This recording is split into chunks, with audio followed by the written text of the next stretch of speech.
bersama, kisah tak terganti.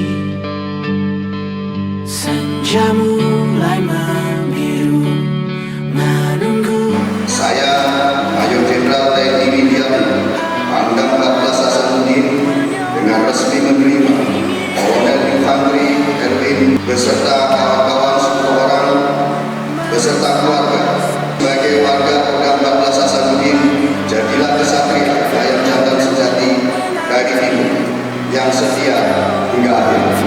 Menuntut maju.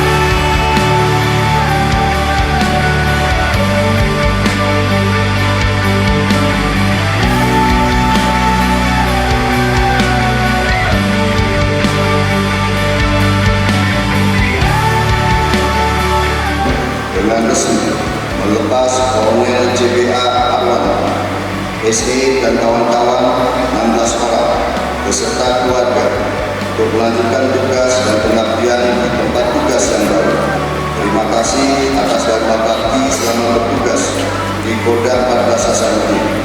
Bawa serta semangat kesatria ayam jantan dari timur dan tetaplah setia hingga akhir.